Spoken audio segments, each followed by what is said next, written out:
네, 사회복지사 1급 시험 1교시 두 과목 중에 두 번째 과목인 사회복지 조사론, 오늘 8번째 측정의 오류, 척도와의 유형에 관련된 약 10여 년간의 기출문제 함께 풀어보도록 하겠습니다.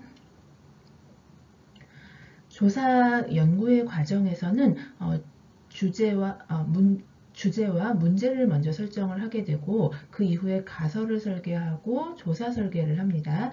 그리고 나서 자료를 이제 수집을 하게 되는데, 그 과정을 어떤 척도, 도구를 활용하는 측정이라고 볼 수 있겠습니다. 그런데 이 측정 도구에서 타당도가, 그러니까 곧 정확도인 거죠. 지난 시간 풀었던 정확도가 낮은 척도를 사용을 하게 되면 측정의 결과값에 체계적인 오류가 발생을 합니다.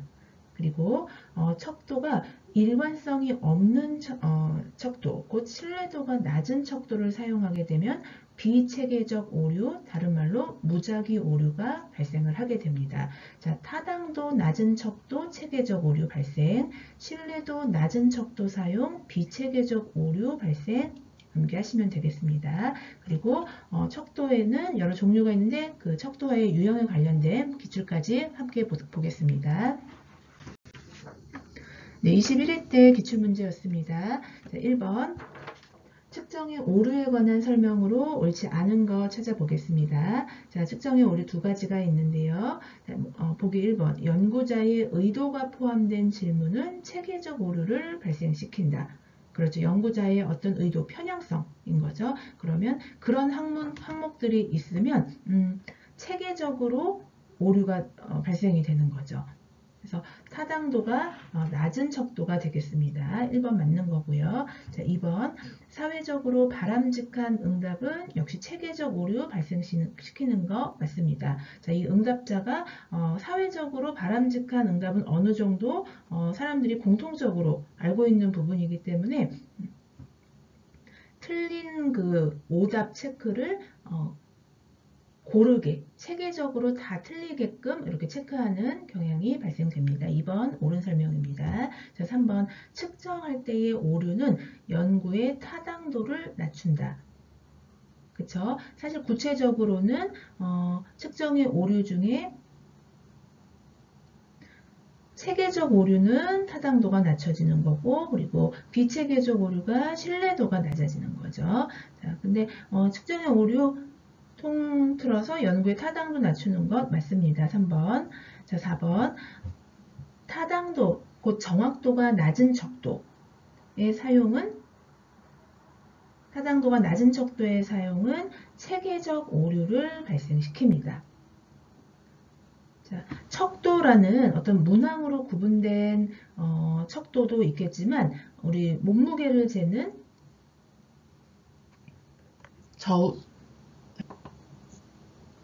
체중계를 생각을 해보면 그것 또한 척도이겠죠. 그런데 타당도라는 정확도가 낮습니다. 보통 고장이 나서. 그러면 그 체중계는 50kg라는 몸무게가 정확한 건데, 타당도가 낮다고 정확도가 낮다라는 건 계속해서 60kg로 표시를 한다라는 거죠. 타당도가 낮은 척도의 경우에. 그럴 경우에는 오류는 오류인데 일관되게 60kg라는 잘못된 그 결과를 제시하니까 이런 거는 체계적 오류라고 보면 되겠습니다. 타당도가 낮은 척도 사용은 체계적 오류를 발생시킨다. 그래서 4번 옳지 않은 거 정답이네요. 자, 반대로 신뢰도가 낮은 척도. 자, 문항으로 생각하면 복잡하니까 체중계로 생각했을 때 50kg라는 그 몸무게를 어떤 때는 40kg, 어떤 때는 60kg, 또 70kg, 어떤 때는 30kg. 이러면 중구난방으로 일관되지 않은 오류를 발생을 시키는 거예요. 신뢰도가 낮은 그 척도인 거고요. 그럴 경우에는 비체계적 오류인데 여러 가지 종류의 오류를 발생시키는 비체계적 오류라고 보면 되겠습니다. 그래서 타당도 낮은 척도의 사용은 체계적 오류 발생, 4번이 옳지 않은 거고요. 신뢰도 낮은 척도가 무작위 오류를 발생시키는 겁니다. 자, 5번 측정의 다각화, 여러 방면으로 측정을 하게 되면 측정의 오류를 줄여서 객관성 높이는 것 당연한 거겠죠. 자, 옳지 않은 거 정답은 4번입니다. 18회 기출문제 보겠습니다. 이번 측정 시에 나타날 수 있는 체계적 오류, 타당도 낮은 척도 사용했을 때 나타내는 일관된 오류입니다. 이 체계적 오류에 관한 설명으로 옳지 않은 것은 1번 코딩 왜곡은 체계적 오류를 발생시킨다. 자료를 분석하는 과정에서 코딩 왜곡은 체계적 오류가 아니고 비체계적 오류를 발생시킵니다. 옳지 않은 건 1번이고요. 2번 익명의 응답. 내 이름을 밝히지 않고 응답할 수 있는 것은 체계적 오류를 최소화한다. 맞습니다. 3번 편견 없는 단어. 편향성이 관련된 내용이겠죠. 편견 없는 단어는 체계적 오류 최소화하는 게 맞습니다. 4번 척도 구성 과정의 실수는 체계적 오류 발생시키는 것 맞습니다. 여러 문항들 가운데에서 전혀 상관관계가 없는 문항을 여러 군데에 넣어놨을 때 계속 똑같은 이제 오류가 발생을 하는 거죠. 체계적 오류. 4번 맞는 지문이고요. 5번 비관여적 관찰은 비관여니까 약간 편견 없는 편향성이 배제된 것과 같은 맥락인 거죠. 비관여적 관찰은 역시 체계적 오류 최소화하는 건 맞습니다. 그래서 옳지 않은 거 정답 1번이네요. 네, 15회 때 기출문제 보겠습니다. 3번 측정할 때의 오류, 두 가지 오류에 관한 설명으로 옳은 것 보겠습니다. 1번 편향. 연구자의 어떤 의도, 편향에 의해서 체계적 오류가 발생하는 거 1번 정답입니다. 2번 무작위 오류는 측정의 신뢰도를 저해하는 거고요. 3번의 체계적 오류가 측정의 타당도를 저해합니다. 4번 표준화된 측정 도구를 사용하더라도 체계적 오류를 줄일 수 없다. 아닙니다. 측정 도구가 표준화되어 있어요. 문항 간의 상관관계가 정확히 잘 되어 있는 표준화된 측정 도구 사용하면 체계적 오류 줄일 수 있습니다. 2번, 3번, 4번은 다 틀린 지문인 거고요. 5번 측정자, 측정 대상자 등의 일관성이 없어서 생기는 오류. 우리 일관성 하면 측정할 때는 비체계적 오류 또는 무작위 오류라고 보시면 되겠습니다. 그래서 옳은 설명 정답 1번입니다. 14회 때 기출문제입니다. 측정의 무작위 오류, 랜덤 에러죠. 비체계적 오류입니다. 오답인데 여러 종류의 오답을 계속 다른 측정값을 발생시킵니다. 이 무작위 오류에 관한 설명으로 옳은 거 보겠습니다. 응답자가 자신에 대한 이미지를 좋게 만들기 위해 응답할 때 발생한다. 좋은 방향으로 그러면 응답자가 일부러 일관되게 체크를 하겠죠. 그럼 이건 체계적 오류입니다. 무작위 오류가 아니고. 2번 타당도 낮추는 주요 요인입니다. 아니죠. 비체계적 오류, 무작위 오류는 신뢰도 낮추는 요인입니다. 또 반대로 신뢰도가 낮은 척도를 사용하면 비체계적 오류가 발생하는 겁니다. 3번 설문 문항이 지나치게 많을 경우 발생하기 쉽다. 무작위 오류 맞습니다. 설문 문항이 너무 지루하게 루즈하게 다 체크를 해야 할 경우에 이 응답자가 그냥 임의로 찍기라고 하죠. 그냥 자신의 어떤 의견 반영하지 않고 막 중구난방으로 체크를 합니다. 그렇게 지나치게 많을 경우는 이 무작위 오류, 비체계적 오류 발생하는 거 맞습니다. 3번 정답이고요. 4번 연구자가 응답자에게 유도성 질문을 할 때 유도를 잘했다라면 일관되게 오류를 발생시키겠죠. 이건 체계적 오류입니다. 5번 일정한 양태와 일관성 갖는 오류이다.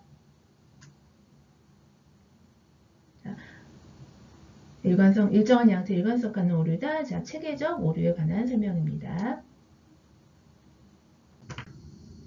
네, 9회 때 기출문제 보겠습니다. 측정 오류에 관한 설명으로 옳은 것, 모두 고른 것은 기억, 체계적 오류는 측정 도구의 구성, 문항들 간의 상관관계인 거죠. 이 구성에 의해서 체계적 오류가 발생할 수 있는 것 맞습니다. 니은 측정 오류의 정도는 측정 대상과 그리고 측정 도구의 성격에 따라서 그 오류 정도가 차이가 나는 거 맞겠죠.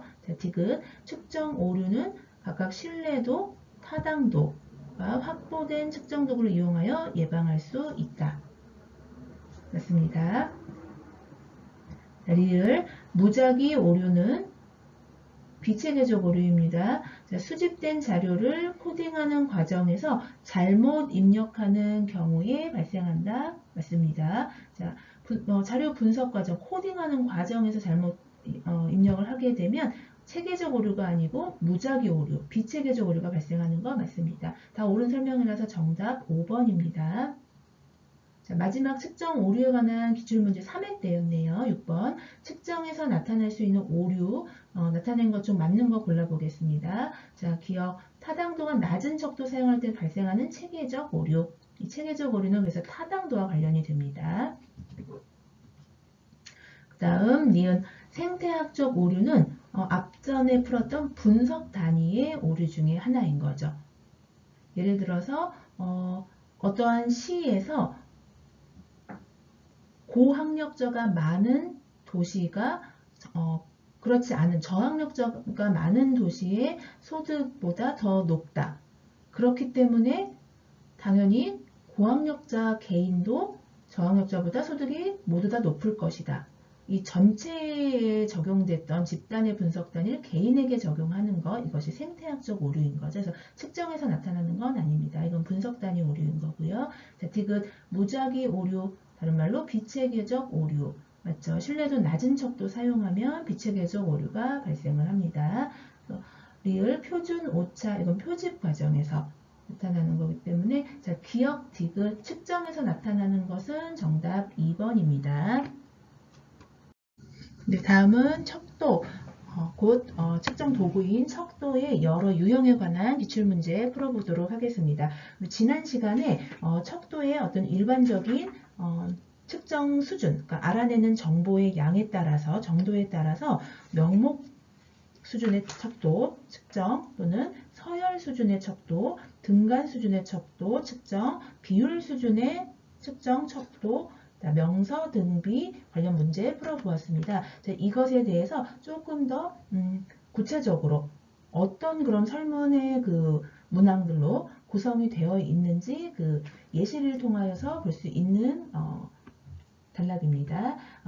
서열 척도 가운데에서 리커트 척도가 있는 거고요. 그래서 여러 문항에 나열을 하고 각각 문항에 있어서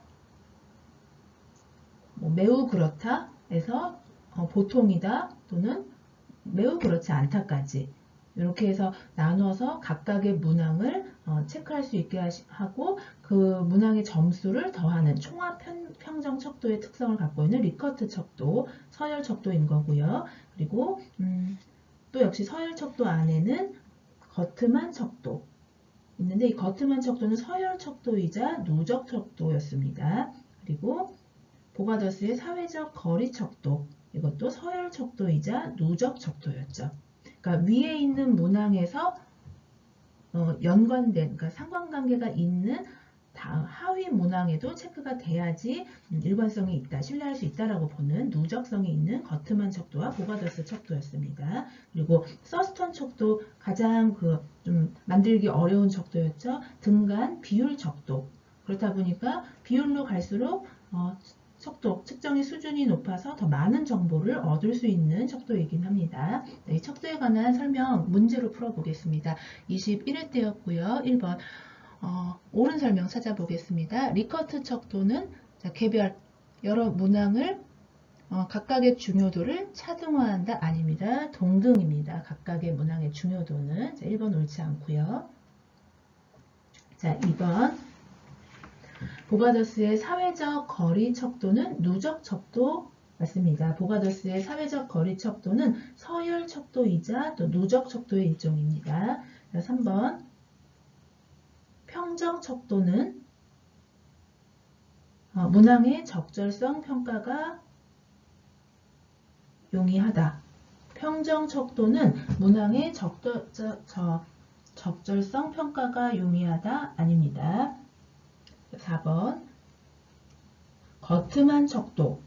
자, 서열 척도이자 역시 누적 척도였었고요. 이 거트만 척도는 다차원적 내용을 분석할 때 사용한다. 자, 다차원적 내용 분석할 때 사용하는 것, 아무래도 척도 수준이 높은 서스턴 척도, 비율 척도로 내려가는 거, 거트만 척도는 그렇지 않습니다. 자, 5번 의미 차별 척도 또는 어휘 분화 척도 같은 말인데, 이거는 느낌이나 감정을 나타내는 한 쌍의 유사한이 아니고 반대되는 형용사를 사용합니다. 옳은 설명 2번이 정답입니다. 사회적 거리 척도는 누적 척도이다. 서열 척도이자 누적 척도. 20회 때 기출문제 보겠습니다. 척도 유형에 관한 설명으로 옳지 않은 것은 1번 자 리커트 척도, 총합평정 척도인 거죠. 자, 리커트 척도는 문항 간 내적 일관성이 중요하다. 그렇죠. 자, 총점을 매겨야 하기 때문에 중간에 내가 연구하고자 하는 주제에 벗어나는 전혀 다른 문항을 넣어서 점수화를 한다라면 이 척도는 일관성이 없는 거죠. 신뢰도가 떨어지는 거죠. 그래서 1번 옳은 설명이네요. 자, 2번 거트만 척도는 누적 척도이다. 또한 누적이자 서열 척도인 거 맞는 거고요. 자, 3번 서스턴 척도는 비율 척도입니다. 등간 비율 척도. 그래서 장점은 여러 정보를 얻어낼 수는 있겠지만 그만큼 개발하기가 어렵습니다. 그래서 옳지 않은 건 3번이네요. 자, 4번 보가더스 척도 사회 집단 간의 거리감, 심리적 거리감 측정하는 거죠. 적절하다 맞습니다. 5번 의미 분화, 어휘 분화 척도의 문항은 한 쌍에 대조되는 형용사를 사용한다. 맞습니다. 유사한 게 아니고 반대되는 형용사, 대조되는 형용사 사용합니다. 그래서 옳지 않은 건 3번 정답이고요.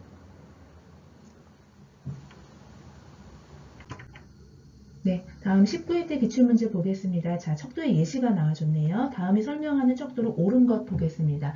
자, 사회복지사에 대해 느끼는 감정에 대해서 해당 점수에 체크하시오라고 해서 응답자들에게 이 설문지를 주었다고 합니다. 자, 1번 친절한에서 불친절한. 자, 반대, 대조되는 형용사를 배치를 했습니다. 2번 행복한에서 불행한. 역시 마찬가지로 반대되는 형용사, 대조되는 형용사 나열한 거고 그 사이에 1점부터 7점까지의 점수를 두었네요. 그럼 응답자는 자기가 생각하는 그 감정을, 느끼는 감정을 체크를 하겠죠. 자, 이거는 4번 어휘적 분화 척도 또는 의미 분화 척도. 4번이 정답입니다. 17회 때 기출문제입니다. 다음은 무엇에 관한 설명인가? 자, A 연구소가 정치적 보수성을 판단할 수 있는 문항들의 상대적인 강도. 자, 상대적인 강도. 자, 이런 거 나오면 서스턴 척도입니다. 비율 척도인 거죠.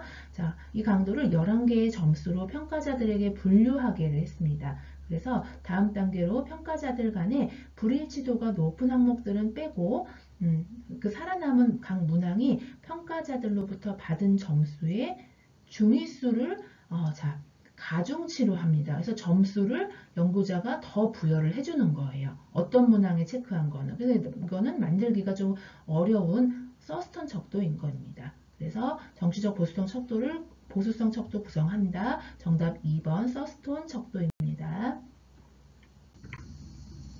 네, 12회 때 기출문제 보겠습니다. 척도에 관한 설명으로 옳지 않은 것. 1번 보가더스의 사회적 거리 척도는 그렇죠. 누적 척도이자 서열 척도이다. 맞습니다. 자, 2번 의미 분화.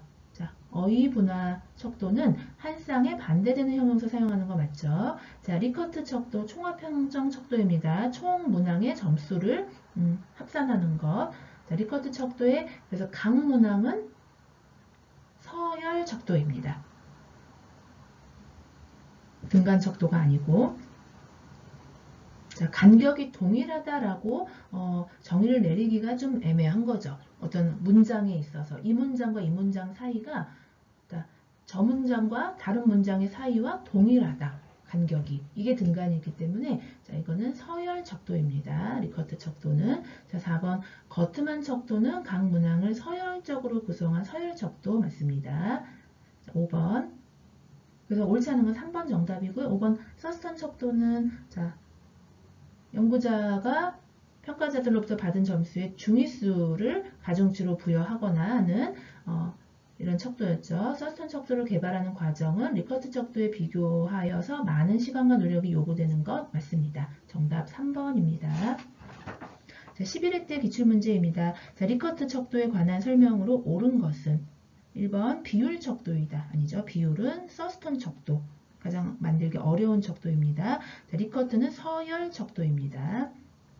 옳지 않고요. 2번 개별 문항의 중요도는 동등하지 않다. 동등합니다. 자, 2번 옳지 않고요. 3번 단일 문항으로 측정하는 장점이 있다. 아니죠. 단일 문항이 아니고 여러 문항을 상관성 있는 문항으로 구성을 합니다. 자, 4번 질적 조사에서 보편적으로 사용한다. 아닙니다. 리커트 척도는 양적 조사에서 보편적으로 사용됩니다. 5번 척도나 지수 개발에 용이하다. 5번이 정답입니다. 자, 다음 마지막 척도의 유형에 관련된 기출문제 보겠습니다. 10회 때였고요. 자, 다음 설문 문항 나왔습니다. 어떤 척도를 활용한 것인가? 자, 각 집단, 이주 노동자와 북한 이탈 주민 두 집단이 있습니다. 각각에 대해 귀하는 어느 수준까지는 내가 받아들일 수 있는지 제시된 7가지 문항 중에 자, 최고 수준의 동그라미 표 해주시기 바랍니다. 자, 이런 설문지가 있었던 거예요. 자, 수준 7에서 자, 1단계까지 있습니다. 그러면 자, 맨 오른쪽에 이주 노동자 북한 이탈자가 있고요. 자, 문항의 순서를 보면 수준 7단계에서는 결혼하여 가족으로 받아들인다. 또 6단계는 친구로서 받아들이겠다. 2단계는 방문객으로만 받아들인다. 1단계 우리나라에서 추방한다. 자, 아래로 갈수록 이주 노동자 북한 이탈자에 대해서 좀 배척하는 그런 입장이라고 보면 되겠습니다. 그러면 이 척도의 특성은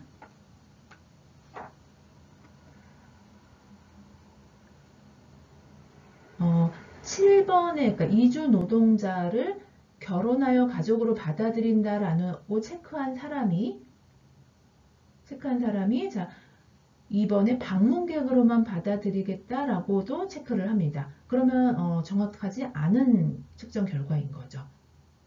일관성 없는, 신뢰도 없는. 그러니까 이거는 문항 간의 누적적이다라고 봅니다. 그리고 내용은 이주 노동자와 북한 이탈 주민이라는 그들에 관련된 이 응답자의 받아들이는 수준, 그러니까 사회적 거리 척도. 를 보고뒀어요. 사회적 거리 척도가 자, 이런 유형입니다. 그래서 정답 2번입니다. 자, 이것으로 측정의 오류와 척도의 여러 유형에 관련된 기출문제 마치겠습니다.